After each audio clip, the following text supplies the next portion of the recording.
My Doordash people, good morning, good morning. As you can see by the thumbnail, it's something I just wanted to discuss with you guys today. And this conversation has probably kind of floated around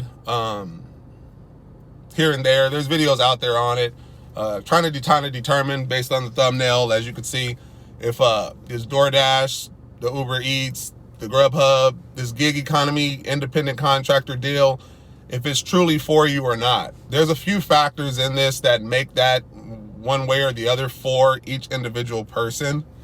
And a lot of people have it misunderstood, and they have to be kind of brought back to reality in the sense, as I live in a reality world, I do not live in a fantasy world in the sense of these type of jobs. There's every job you have, whether it's an independent contractor job or just a regular 9-to-5 job, there's going to be issues with work. There's going to be complaints had.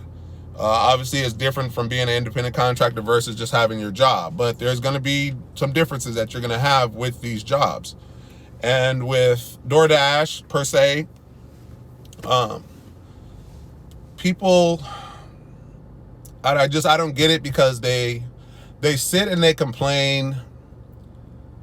So I don't know, because they're on social media, I don't know if they're just sitting and complaining for the attention to be possibly getting paid on YouTube, that they want to be controversial. I'm not sure. These issues are actually live issues. They're real issues in the sense, so I understand that. But what I'm speaking on is, if I get a job and I don't like the job, I quit. It's very simple, very clean cut. I don't like the job, I'm done. So when you sign up and you do these jobs at Doordash, Grubhubs, Uber Eats, and come to find out you don't like it, or your market doesn't pay what you want it to pay, or you're complaining more than what good you're getting out of the actual job, to me, the math is not adding up there to continue doing that job. And I get it. Some of you have no choice, or may have to be out here.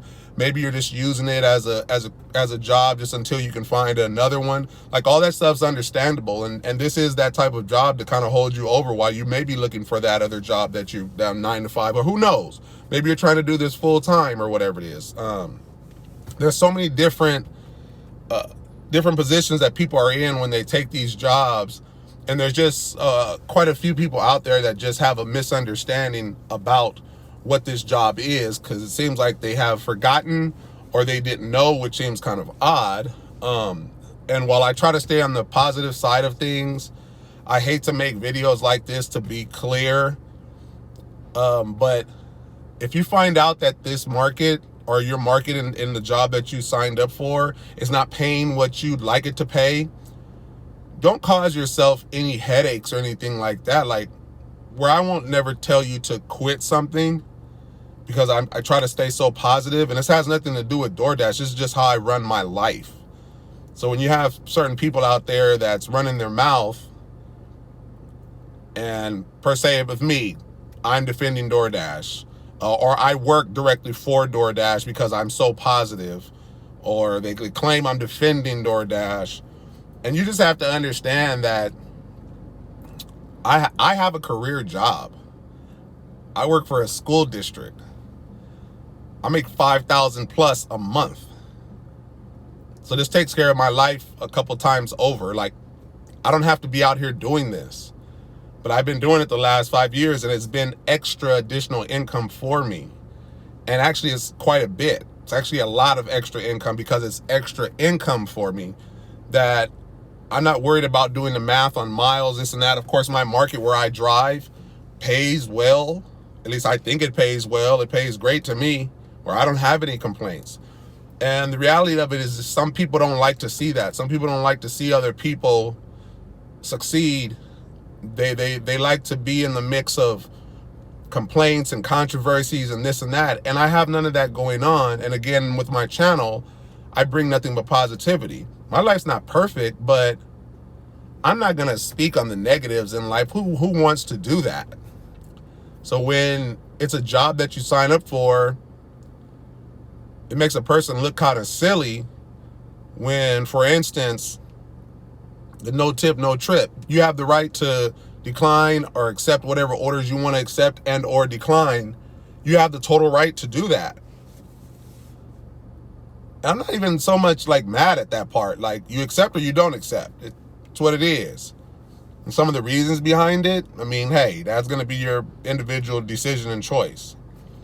But to say like you depending on tips with this job, I'm going to go back and say, well, maybe this job is not for you. And that's as negative as I could sound, and I hate even saying it, because I would never tell a person to quit these type of jobs. Every market is different, so it's like the reality of that is you have to understand every market is different. You may not make what I make. I may not make what the next person makes, where I would love to make what that person makes. Maybe you're in a better market than me. I'm not saying my market pays the best, but it pays, I think it pays well. It pays good enough from what I hear out there. So my biggest thing is with tips. It's like, you guys got to come down to reality and realize, like, it doesn't matter what type of movement you start. No tip, no trip, blah, blah, blah. You may turn a few customers to then start tipping or whatever it is. And I get it. It's a word of mouth thing. You got to put it out there for it to come across to the customers. But do you think you're going to be on the winning side of that part?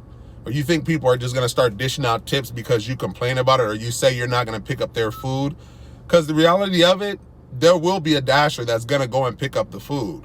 Like, and I'm going to be one of them. It's not to be against you as the one that wouldn't pick it up because there was no tip attached.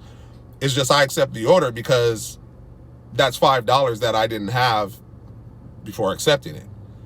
So where I'm not counting miles and trying to do all that math and this and that, I'm just out here to make money.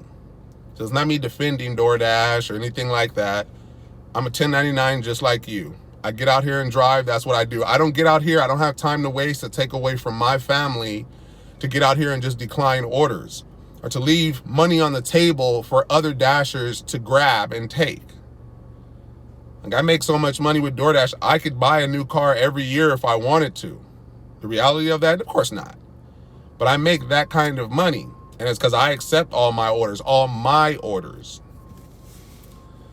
And I just can't seem to get that to come across to everybody that it's me accepting the orders that I want to accept. I'm not telling you in any of my videos to accept every order, because obviously in different markets, things are paid different, a lot more miles driven. So I'm just going to revert back to the fact that if in your market or with these jobs, if it's not for you, don't cause yourself headache and turmoil just trying to get by with these jobs. It's like any other job. If you don't like it, then you got to keep going till you find that job that you like.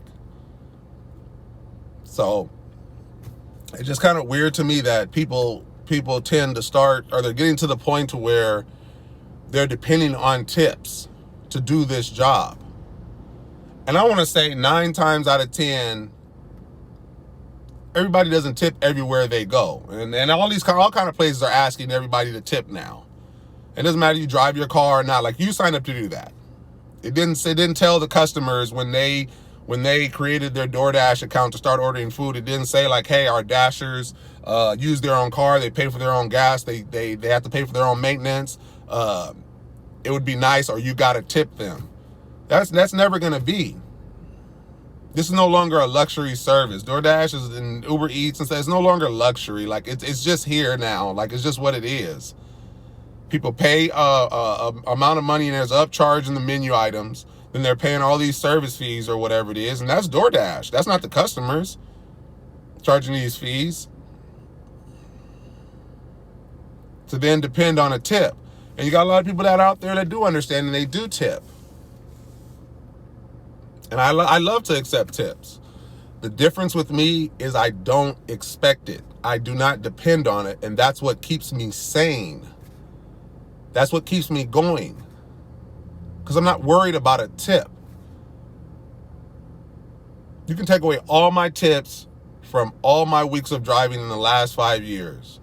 At the end of the day, I signed up to drive. I made whatever base money I made, and that was it. That's what it would have been.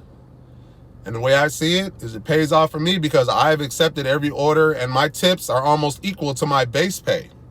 There's been times where my tips succeeded my base pay.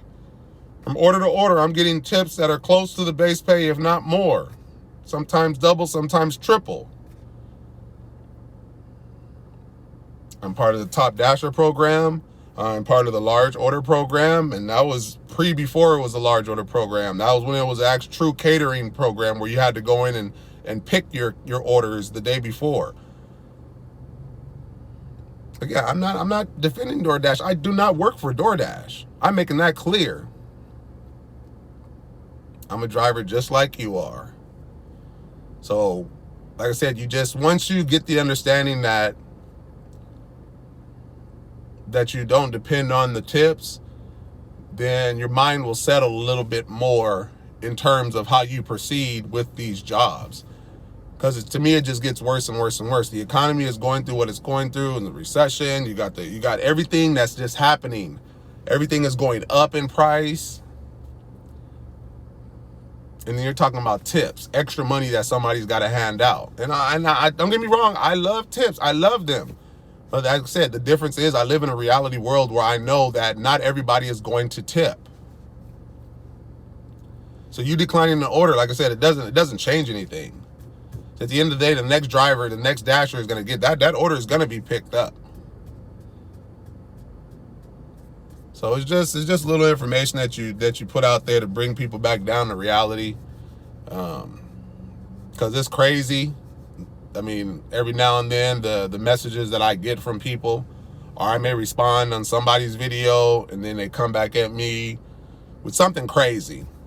And it's just because they're not making what they want to make doing the job, so then they bash the next person that's making it. So you're going to have your handful of haters out there in that sense.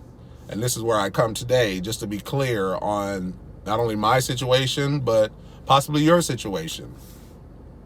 These jobs can be for everybody. These jobs could be only for a few people. For some people, maybe this is not the job for them. Maybe you don't have the right vehicle to be putting miles on. I mean, it's just you're just trying to make extra money. It's like, I get it. You're trying to succeed. But at the same time, complaining about everything, there's no job that's perfect. There's no job that's perfect. So again, with my channel, I keep it positive. I keep it going. I guess it's that rare that people are not comfortable with it, that they just automatically start assuming things like I work for DoorDash. You think DoorDash is going to pick me up and hire me just to get on YouTube and make a channel defending them? Like, you think I got time for that? Like, I got a whole family that I have to take care of and handle. I have a whole day job that I got to go work. And you think DoorDash is going to somehow get me, or I'm going to work directly for DoorDash and create a channel just to try to turn people to accept every order? When I've made it clear in every video that you don't have to accept every order. I'm not telling you what to do. I'm only recording my journey as I go along, and I try to help people out with tips and tricks here and there that can possibly help them. But never have I said that you had to accept every order. I do, because that works for me. Maybe it doesn't work for you. But you never know until you try it. And like I said, I go back to the fact that if it's not for you, then it's not for you. It's just, it's very simple math there. Then it's like people put all this energy into the negative side of it. They then go and create a whole YouTube channel, or they get on and they're commenting on people's videos because my assumption is that they're upset because they're not making what they want to make. So then let's just bash, or let's hate on the next person, or let's question that next person's work ethic. Just kind of crazy to me. Like I said, I tend to want to stay away from videos like this. But again, like I said, I live in a reality world. I don't depend on tips. I don't worry about them. If I get them, fine. And if not, it's what it is. And like I told a couple of people that had comments to say, at the end of the day, it's my son. He can't get around or whatever it is, and he has enough money to order DoorDash and pay whatever the fee is. And if he just so happens he doesn't have enough money to put in a tip, you think I'm gonna tell my son? And this is coming from a dasher. You think I'm gonna tell my son, don't order DoorDash unless you can tip. If you don't have tip money, don't order DoorDash. So my son is supposed to go hungry to satisfy Dashers? Like, I'm supposed to sit there and actually tell my son, well, son, I guess you can't eat because you can't tip that driver, so go hungry. You know how crazy that sounds? When you signed up to drive and it didn't guarantee tips, but now people have to think about possibly not getting their orders picked up or not getting their orders accepted because they're not providing a tip. You know how crazy that sounds, the reality of that? My son's gonna eat.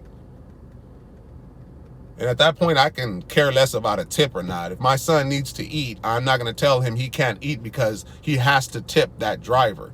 Not everybody is gonna have money to tip after all the fees and stuff. So it's like, we as drivers, we have to blame the companies to raise the base pay if there's an issue or a concern. Not be mad at the customer. Tips come in the source of excellent service.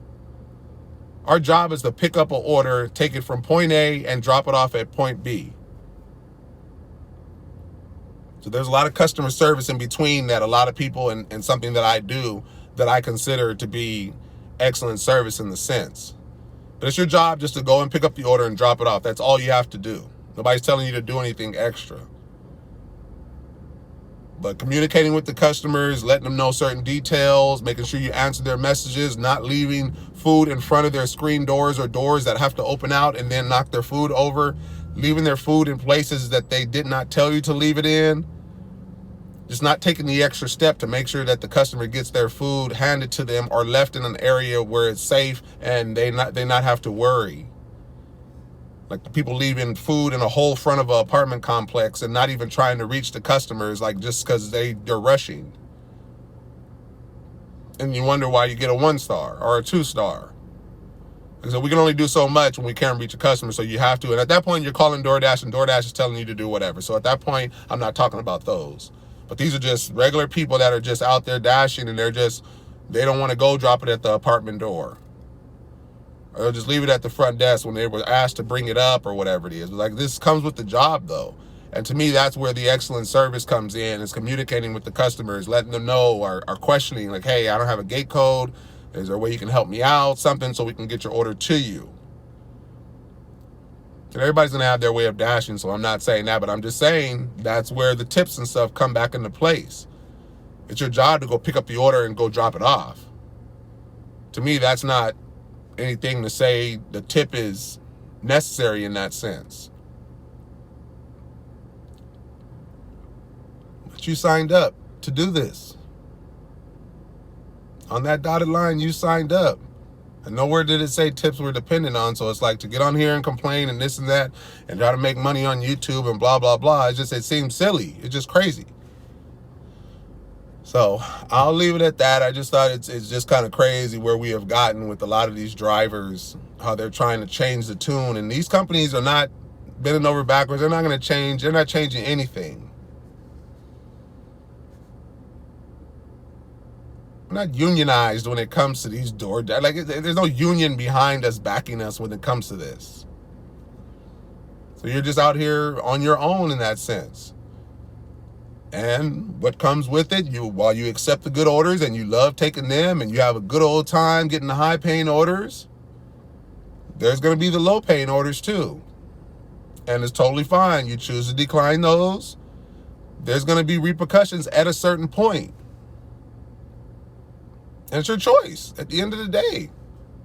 I'm telling you, if it's not worth it, then decline it. If it's not worth it, I'm not saying anything wrong. I'm definitely not defending DoorDash on that note, just to make it clear for the ones out there that think otherwise. Don't get that misconstrued with me being happy working and doing DoorDash and what I make the way I drive with what you're not making and the way that you drive. So, I don't know. I just try to help people out, and you can take some of my advice, all my advice, none of my advice. It doesn't matter one way or the other. I just provide you with what I do that helps me make more money. So if there's anything that can help you guys make more money, hey, I'm for it. This YouTube thing is not a money thing for me. I have my career, my day job that I will retire with a full pension. I will continue to get my paycheck after I retire from my government position. So I'm not tripping about nothing. To be clear to those that have something to say otherwise. Like always, your boy C-Moto, back at you again. You guys have any questions, any concerns, anything, put it down below. I'll be glad to answer. I'll be glad to help. I don't care what market you're in. If I can provide you with any kind of anything that could possibly help your situation where you're at when it comes to this job, that's why I am here. It's not to compare me to you, you to me. It's not about that. Over my 5 years, I've acquired certain tips and skills and this and that to figure out what the best way it is for me to drive. And maybe you try it, maybe it works out for you, maybe it doesn't work out for you. But it's like, you got to be open-minded when it comes to this. You got to figure out your way and master your way with these apps. But I will leave it at that. Your boy C-Moto. Until next time, I appreciate it. I bring nothing but positivity to this channel. So if you're all about positivity, go ahead. Like, subscribe if you like to see future videos. And check out my other videos. There's a lot of things out there that can help you. Any questions that you have, and a lot of my other videos. And I will continue to post videos to then help you guys out. So with that said, you guys have a good day, a blessed day. Keep it positive. And we will talk to you next time. Your boy C-Moto. I'm out.